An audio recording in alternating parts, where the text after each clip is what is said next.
Hello there! Or maybe not. Because in this video we're going to look at what would have happened if Obi Wan had never been able to say hello there in Revenge of the Sith.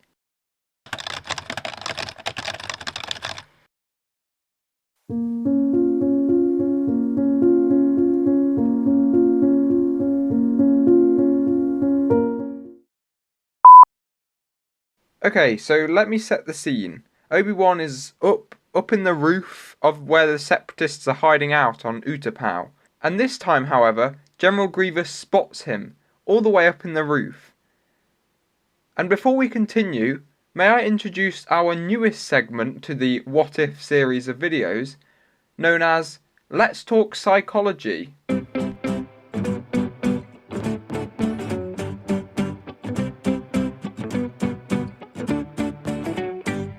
We have to look at what General Grievous is actually thinking in this scene, both in the Revenge of the Sith version and in the version I have just proposed. Because in the Revenge of the Sith version, Obi-Wan Kenobi drops down from the roof and surprises General Grievous. Obi-Wan Kenobi has made himself known, has challenged Grievous. Therefore, if Grievous was to back away and let his droids do the dirty work, rather than confront Kenobi, especially after Kenobi has successfully dealt with all of his Magna Guards, it would not be a defeat for Grievous. And what does Grievous want more than anything in the world?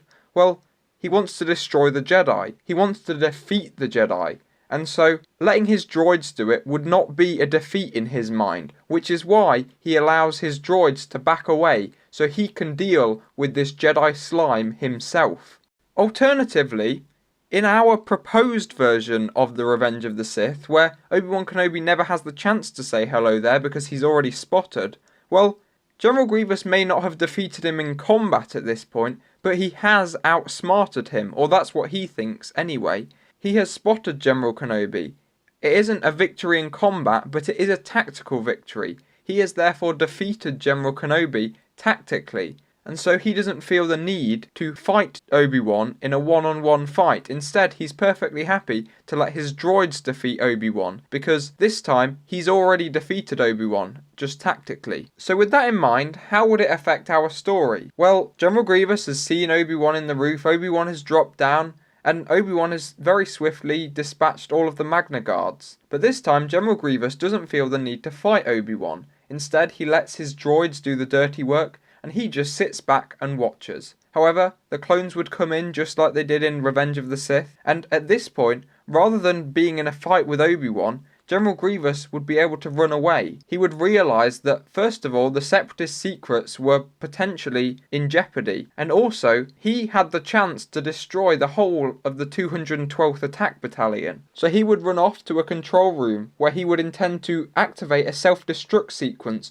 to destroy the whole of the Separatist base, along with the clones and any droids that remained. The clones would have distracted the attention of the droids, and so Obi-Wan would be able to follow General Grievous. He would encounter him just as he was leaving the control room. He wouldn't know what General Grievous had been up to in the control room, but he would have found him nonetheless. A fight would ensue, much like it does in Revenge of the Sith. Obi-Wan would force push Grievous, and Grievous would run away. Obi-Wan would follow him on Boga, the Varactile, and Obi-Wan would lose his lightsaber, just like he does in Revenge of the Sith. The final confrontation between Obi-Wan and Grievous would happen in the same place in much the same way that it does in Revenge of the Sith. Obi-Wan would finally defeat General Grievous, but just as he was hanging from the ledge, Grievous wielding his electro staff above Obi-Wan, just before he went to strike Obi-Wan, he would laugh about how he had set the self-destruct sequence. Obi-Wan would then defeat Grievous just like he does in the film, but this time, Obi-Wan would not return to Commander Cody, because he wanted to save the clones and the people living on Utapau. He would have to find the control room again and deactivate the self-destruct sequence. Unfortunately, in the time that it would take him to do this, Order 66 would be executed. Obi-Wan would manage to escape in a similar way that he does in Revenge of the Sith on General Grievous' ship. However, this time he hasn't returned to Commander Cody, and so hasn't retrieved his lightsaber. Obi-Wan would meet up with Bail Organa and Yoda. They would go to Coruscant to the Jedi Temple, and stop the signal that was being put out by the Jedi Temple to tell all the remaining Jedi to return. However, this time, Obi-Wan couldn't then go to Mustafar to fight Anakin, now Darth Vader, because he doesn't actually have a lightsaber. Yoda would respond and say that Sidious was their priority, and that Obi-Wan should stay back, stay safe, in case Yoda was defeated and killed. Obi-Wan may be the last remaining Jedi, and it would be his duty to train a whole new generation of Jedi. Obi-Wan would feel it was his responsibility to tell Padme of what had happened to Anakin, because after all, he did know about their relationship. We see that in the Clone Wars. He would tell Padme that he'd turned to the dark side and killed younglings, just like we see in Revenge of the Sith. But he would stay on Coruscant. He would stay safe, maybe in the Jedi Temple, maybe not, there's probably clones around there, so maybe he'd stay in Padme's apartment. I don't know. On Mustafar, Padme would talk to Anakin just like she did before, and eventually it would end up in Anakin choking Padme. It may take a bit longer this time because Obi-Wan wouldn't step out of the ship, but Padme would not listen to Anakin because after all, he was proposing the dark side and a dictatorship, and she stood for democracy. In the end, Anakin would knock her out. However, he would then realise what he had done. He would carry Padme back to the ship and realise that she desperately needed medical attention. They would travel to the Republic Medical Facility, the same one that in the Revenge of the Sith that we all know and love, Vader gets his suit. This time, however, it would be Padme who was in critical condition. And whatever the reason, whether Palpatine had told the medical droids to not actually help Padme, whether she was losing the will to live, or whether it was something else, Padme would die like she did before and Anakin would go on a rampage. Padme would have had time to give birth to 2 twins, but these twins would not be raised in secret, they would be raised as children of the Sith. Anakin would confront Palpatine about the fact that Palpatine was supposed to save Padme but didn't. Palpatine would just say that she had made her choice and had actually given him a final gift, which was his anger, his rage, and also 2 children, which could be raised to embrace the dark side. The fight between Yoda and Palpatine, which would have happened before this chronologically, would have gone exactly the same way that it did in Revenge of the Sith, with Yoda retreating.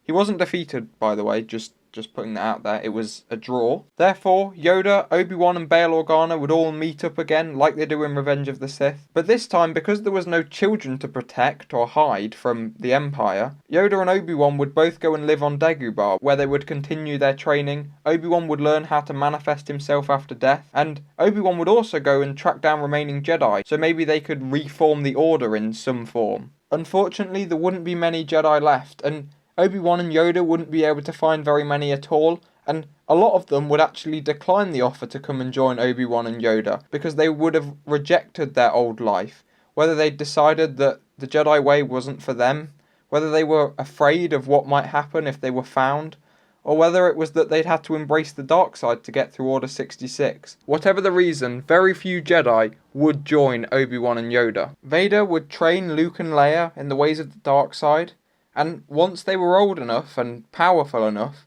Palpatine would tell Vader that his children were to fight to the death because he wouldn't want weakness, he wouldn't want their emotional attachment to each other to be used against them. Vader, however, couldn't do this. He would tell his children that it was time for them to confront Palpatine. So the 3 Skywalkers would come up against Emperor Palpatine. The 3 Skywalkers would confront and defeat Palpatine. It might be a long fight, a brutal fight, but they would all survive. They would all survive, that is, until Leia would kill Luke in cold blood. Vader would ask Leia why she'd done this, quite angrily, and she would say that since Vader was now the new Emperor, she wanted to be the sole heir to the Empire. She couldn't share it with Luke because the Sith think inwardly, and so she would have embraced the Sith mentality entirely. Vader and Leia would then begin a whole new era of Sith thinking, where the Sith were basically just the Skywalker family. There would be love and compassion between the generations within the Skywalker family, but within generations, between siblings, there would be rivalry, and they would eventually be told that they were to fight to the death. This would be because of much the same reasoning that Darth Bane used when he introduced the rule of 2 many years before. Because if multiple apprentices were allowed to exist, the power would effectively become diluted because they would team up to achieve their goals and then kill each other. effectively reducing the overall power of the Sith and now the Skywalker family. The other reasons behind only having one of the Skywalker children survive within each generation would be that attachment would cause weakness, and so there can't be weakness within the Sith. Another reason would be that when the oldest Skywalker Sith, which would be the Emperor, would die, the galaxy can't be thrown into a state of chaos or divided by warring siblings who want more power than their brother or sister. Instead, if there is only one heir to the Empire, then there cannot be war within the Empire itself. Obviously, the Sith would hide these facts from the galaxy, and the heir to the Empire would only be made public once there was only one remaining, once they'd killed all their siblings. Due to the lack of remaining Jedi, Yoda and Obi Wan would realise that the Order would take many years to rebuild back to its former glory, back to the point where it would be strong enough to confront the Empire. They would continue to train younger Jedi so that those Jedi could continue to rebuild the Jedi Order to the point where it could confront the Empire. It would be the same sort of thinking that the Sith used when they went into hiding for 1,000 years. They wanted to go into hiding, increase their power, so then when they did strike, they could strike effectively. Therefore, Obi-Wan and Yoda would just die peacefully, naturally. They would be able to become Force Ghosts because they'd have trained for that, and they would have also taught this to any of the Jedi who had chosen to join them. Unfortunately, the newer Jedi recruits, the ones who had never really known Obi-Wan or Yoda, the ones who hadn't been Jedi before the Jedi Purge, the ones who had been raised under the oppression of the Empire and had joined the Jedi in hopes of restoring it to its former glory, would become impatient and arrogant. They would believe that they had more power than they actually did, and so they would want to destroy the Empire far too soon. They would attack the current Emperor and the heir to the Emperor and fail. It wouldn't be much of a fight. Their arrogance would have caused the downfall of the Jedi because, you see, the Empire could then track where their ship had come from. The Jedi would be destroyed, maybe by a super weapon like the Death Star, or maybe they would all just be massacred on Dagobah. But either way, the Jedi would be well and truly wiped out. And that is really where our story ends. So if Obi-Wan Kenobi hadn't said hello there in Revenge of the Sith would have ruled the galaxy forever. The Skywalkers would have ruled the galaxy indefinitely. The new Sith Order, the Skywalker Order. Well, that's what I think would have happened anyway. Let me know in the comments what you think. Do you agree with me, or do you think it would have gone very differently, or do you think it may have just happened the same way as the film?